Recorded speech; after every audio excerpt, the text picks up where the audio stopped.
So I created a dating system, a dating methodology.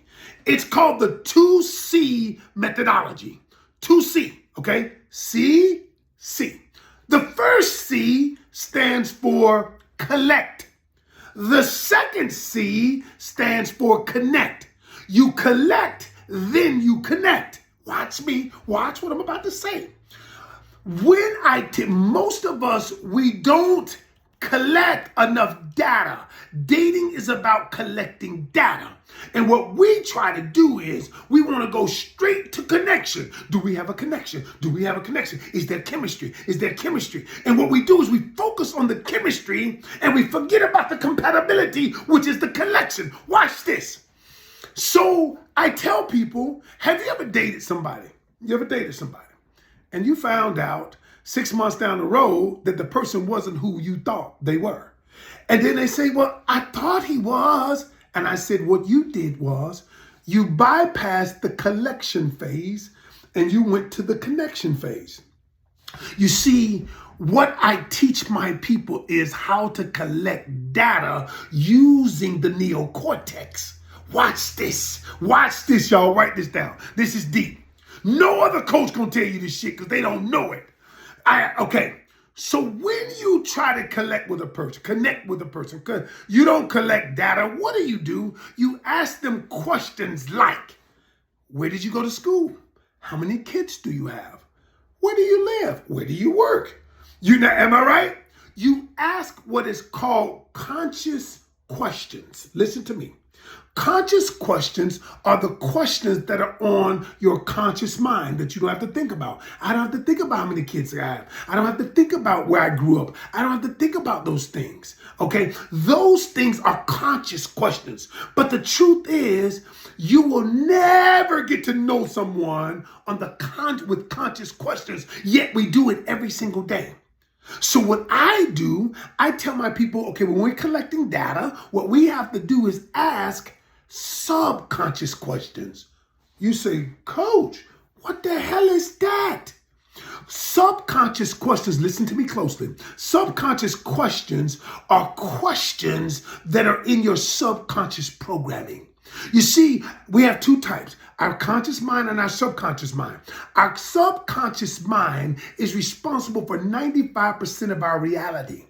Our subconscious mind think of your subconscious mind as the program that you operate off of. Have you ever done this? Have you ever driven to work or driven somewhere and you really don't know how you got there?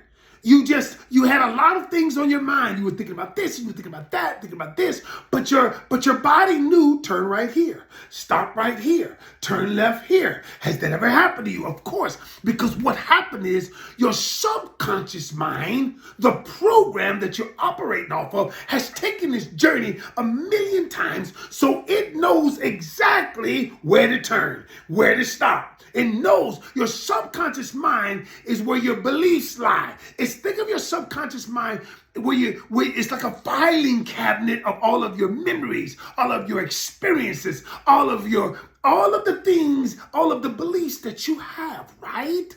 Your subconscious mind, that's where it is. That's where the filing cabinet is. And so when you ask questions based on the conscious, you can never get to know the person because the true person lies in the subconscious mind. Whoa! Okay, let me go deeper. Do you know from the third trimester, when you're in your mother's belly, till you're 7 years old, you don't have a subconscious mind. What happens is it begins to get formed at that time. That's why people like me and therapists, we go back to your childhood to see how your subconscious was formed. So from the third trimester to 7 years old, what happens, your subconscious is being formed. You look to your world around you. You look to your mom. You look to the relationships. You look to your father. You look to school. All of the things around you, the neighborhood, the environment that you grew up in. And all of a sudden, that helps form your subconscious programming, right? So if you've never seen a good relationship, if you've only seen abuse, toxicity, trauma, what do you think you're going to grow up unless you get healed? You're going to take that with you, right? So the subconscious mind is so powerful. So watch this. How do you get to know it? How do you get to know it? So this is what I'm going to do. Watch this. When you're collecting data, what I teach my people is this, is you gotta be willing to ask subconscious questions. For instance, if you are meeting someone and you ask them, I created a list of 150 subconscious questions. What if you asked the question and you said, hey, you know what? Tell me the 3 things that you learned from your last relationship. Well, that's not a conscious question. That's not a question on the top of their mind. That's a question that it lies in your subconscious. So I got to go into my subconscious to think about, what did I learn?